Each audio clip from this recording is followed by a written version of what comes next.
হচ্ছে কথা। এখানে বলে দিয়েছে গ্যাম্বলিং অর বেটিং, তুমি কারোর সাথে বেট ধরেছো, বেট ধরে তুমি উইন করেছো, উইন করে তুমি কিছু মানিটারি বেনিফিট পেয়েছো, তার উপর বলবে ইনকাম ট্যাক্স অথরিটি বলবে এটা it's your income and that should be included in income from other source, so we will charge on this income.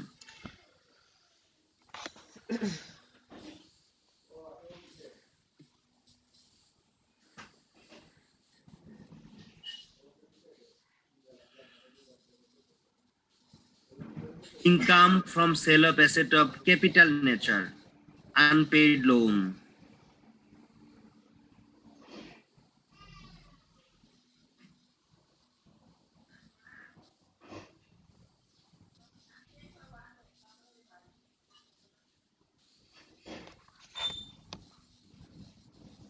যেগুলো ইনকাম, ডিম ইনকাম অনেকগুলো আছে, আদার সোর্সের মধ্যে এগুলো যাবে।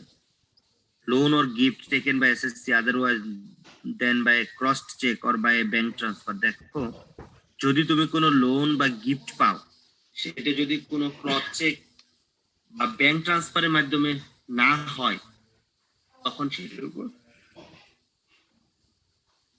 ট্যাক্স কাটবে। এখানে অবশ্যই একটা লিমিট দিয়েছে, আমরা না পড়ছি এগুলো, এত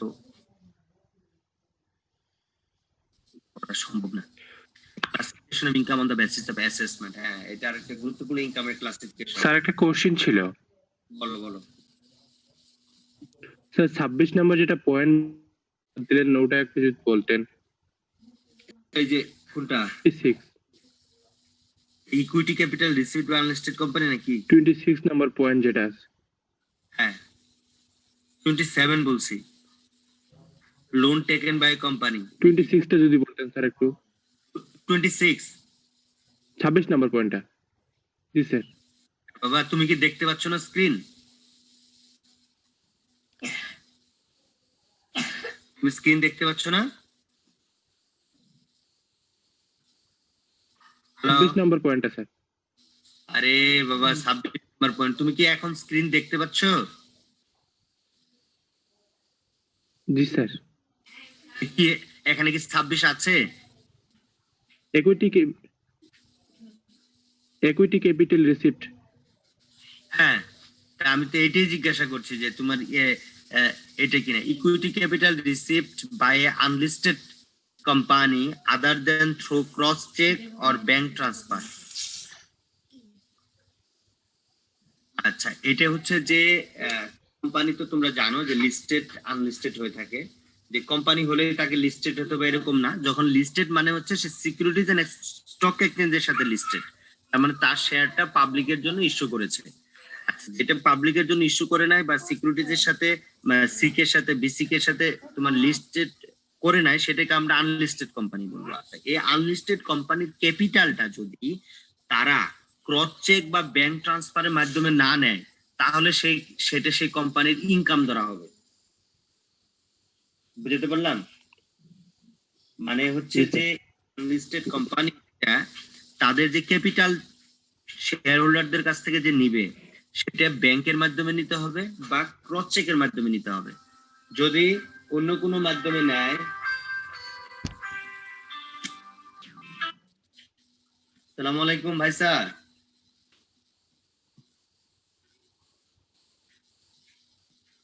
ভাই স্যার বুঝতে পারিনি।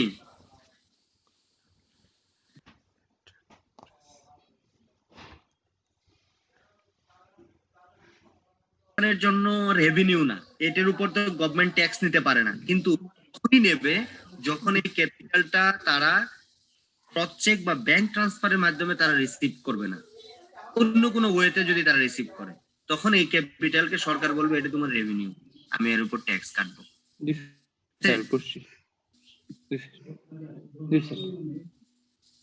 এখন আর কোনো ক্লাসিফিকেশন যেটা নিয়ে আমাদের সব সময়ই আমাদের এই জিনিসগুলো আসবে, সেটা হচ্ছে ফার্স্টলি এখানে দুই ভাগে ভাগ করেছে, নন অ্যাসেসেবল ইনকাম, অ্যাসেসেবল ইনকাম। নন অ্যাসেসেবল ইনকাম একেবারে আমি খুব সংক্ষেপে বলি যে ইনকাম যেটা তোমার টোটাল ইনকাম কম্পিউটেশনে আসবে না, মানে একজন এসএসসি যে তুমি যখন টোটাল ইনকাম নির্ণয় করবা, সেই টোটাল ইনকামের মধ্যে নন অ্যাসেসেবল ইনকাম আসবে না। বুঝতে পারলাম?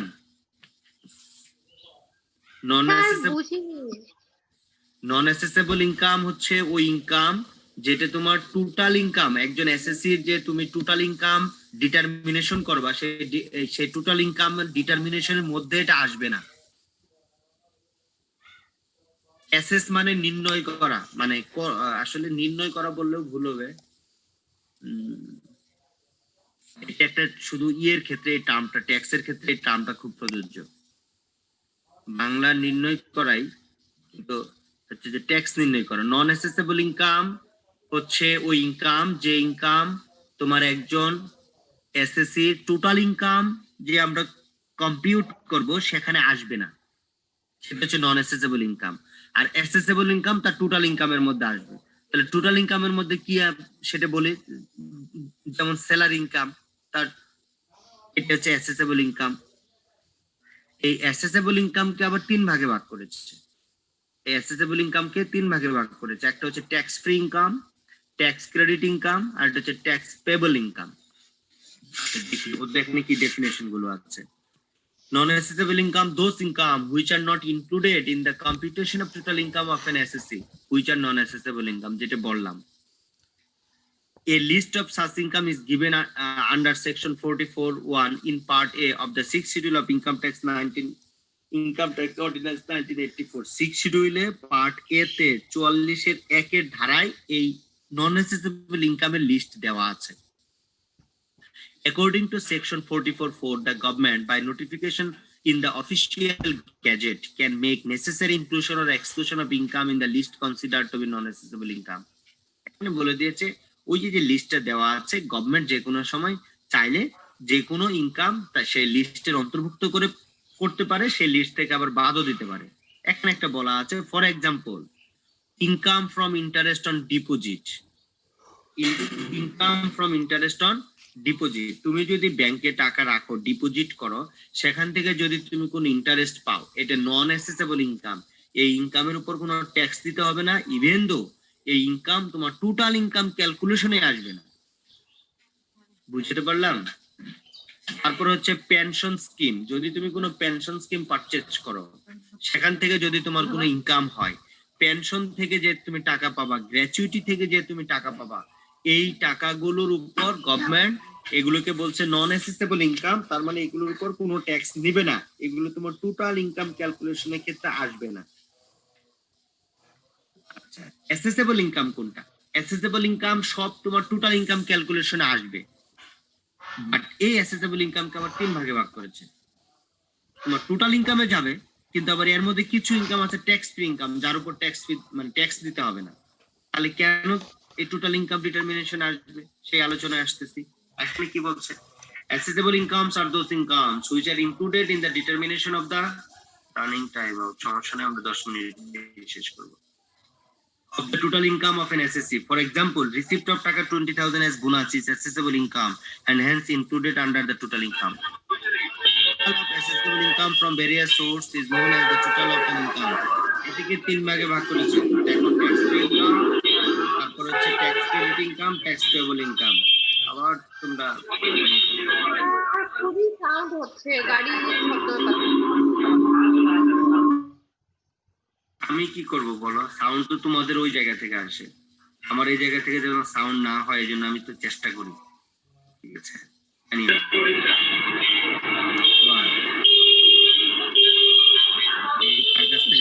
জাহাঙ্গীর, জাহাঙ্গীর এবার পালাইছে।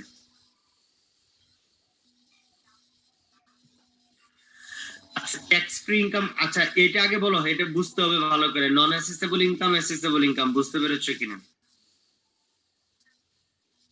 জি স্যার। স্যার নন অ্যাসেসিবল ইনকামটা আরেকবার একটু বলেন তো স্যার। ওটাই তো বলতেছি বারবার।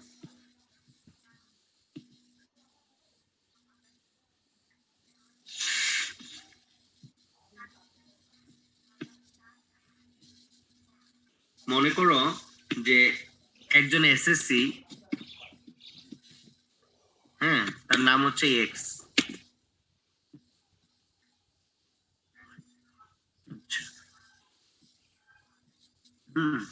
তার আমরা ট্যাক্স ক্যালকুলেট করব, এক্স এর আমরা ট্যাক্স ক্যালকুলেট করব।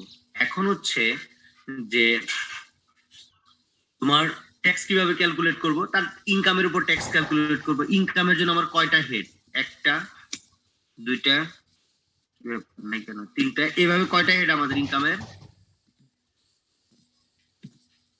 সেটাই জানো না? 7টা হেড, সকাল থেকে বলতেছি 7টা হেড ইনকামের।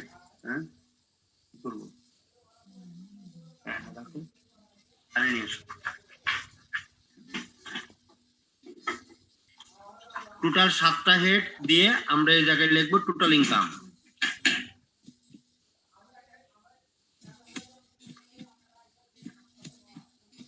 এই টোটাল ইনকামের উপর আমরা ট্যাক্স ক্যালকুলেট করব।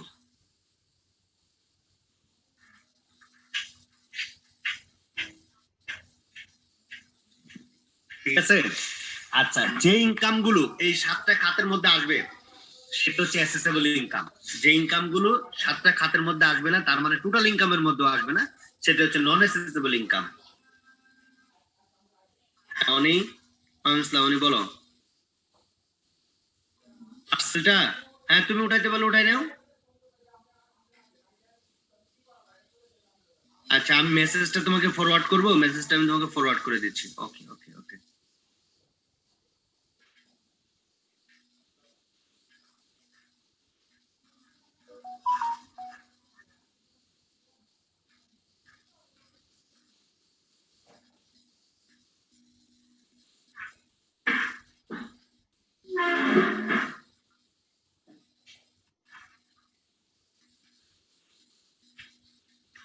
আচ্ছা তাহলে এই যে আমার 7টা খাত থেকে যে পরিমাণ ইনকাম হবে সেটা আমরা সাম আপ করে আমরা পাবো টোটাল ইনকাম। এই টোটাল ইনকামের উপর আমরা ট্যাক্স ক্যালকুলেট করব। এখন ফ্যাক্ট হচ্ছে যে কিছু কিছু ইনকাম আছে যে 7টা খাতের মধ্যেই পড়বে না। তার মধ্যে একটা বলছে income from interest on deposit.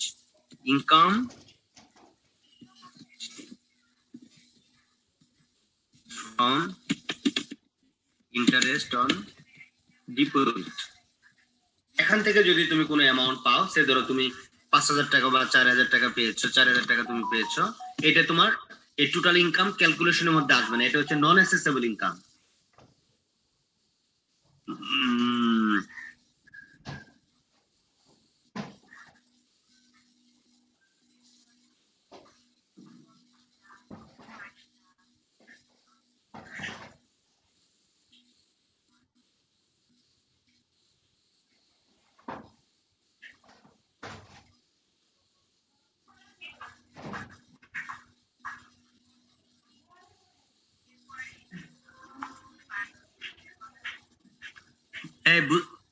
এখন বুঝতে পেরেছো? জি স্যার, বুঝছি স্যার। আচ্ছা আবার দেখো,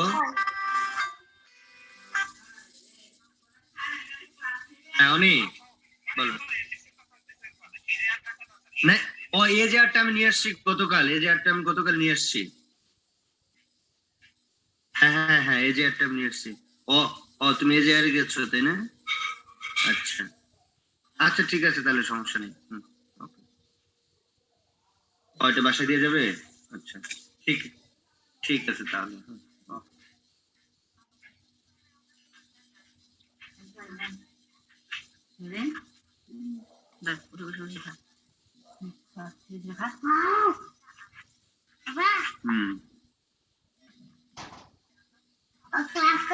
আচ্ছা অ্যাসেসেবল ইনকাম হচ্ছে 3 প্রকার: tax free income, tax credit income, tax payable income. Tax free income কাকে বলছে? এই 3টে পড়ি আজকে শেষ করে দেব। Tax free incomes are those incomes which are included in the determination of the total income of an SSC for computation of total income and applicable tax rate. However, tax relief or rebate is allowed on average rate on such income. বলছে যে এই total income ক্যালকুলেশনে এই ইনকামটা আসবে, কিন্তু এর উপর average রেটে তুমি একটা পাবা, তুমি ট্যাক্স রিবেট পাবা। এটা হচ্ছে tax free income.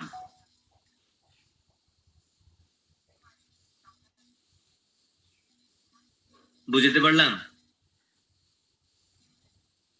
Tax free income এই টোটাল ইনকামের মধ্যে আসবে ইনকামটা, বাট ওই ইনকামটার উপর তুমি একটা রিবেট পাবা। এখানে বলছে tax relief or rebate is allowed on average rate on such income. এটা 6 শিডিউলে বলা আছে কিভাবে এভারেজ রেট পাবা, এখানে জিনিসটা বলা আছে। এভারেজ ট্যাক্স রেট আমরা বের করব, total tax divided total income multiply 100 দিয়ে আমরা বের করব। রিবেটও বের করার একটা পলিসি এখানে দিয়েছে।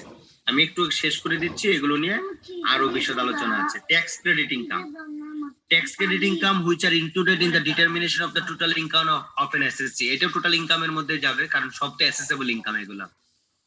Increasing applicable tax rate, this is known as investment allowance for tax rebate. As per section 44 2, tax rebate is allowed on an amount equal 10 to 15%. এই ট্যাক্স ক্রেডিট ইনকাম এটাও টোটাল ইনকাম ডিটারমিনেশনে যাবে, কিন্তু তার উপর তুমি 10 থেকে 15% আরে তুমি ট্যাক্স রিবেট পাবা। এর ক্যালকুলেশন আমরা পরে দেখব। মানে ট্যাক্স ফ্রি ইনকাম এটার উপর তুমি এভারেজ রেটে তুমি ট্যাক্স রিবেট পাবা, আর এটার উপর 10 থেকে 15% তুমি ট্যাক্স রিবেট পাবা। আর ট্যাক্স পেবল ইনকাম যার উপর তোমাকে ট্যাক্স পেমেন্ট করতে হবে, এটার উপর কোনো রিবেট নাই। এই তিনটাই হচ্ছে অ্যাসেসেবল ইনকাম। পরীক্ষা আসলে লিখতে পারবো না? জি স্যার পারবো। বাসায় বসে বসে এই জিনিসগুলো পড়বা। স্যার পাবো sir. Effect of classification of income on assessment, এই প্রত্যেকটা ইনকাম অ্যাসেসমেন্টে কি ইফেক্ট আছে, এই যে এগুলো বাসায় বসে বসে এটা পড়বা। এটা হচ্ছে হোমওয়ার্ক। আগামীকাল আমি জিজ্ঞাসা করবো। স্যার আমাদের পিডিএফ ফাইলটা দিলে পিডিএফ ফাইল তো আছে তোমাদের কাছে। এটা একটা লিংক দিছিল, কিন্তু ওখান থেকে ডাউনলোড হয় না। বড় ফাইল, আমি এটা দিব কিভাবে?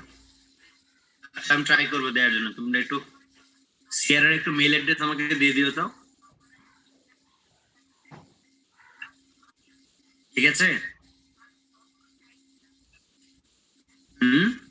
জি স্যার। ওকে, ঠিক আছে, ভালো থেকো। আসসালামু আলাইকুম।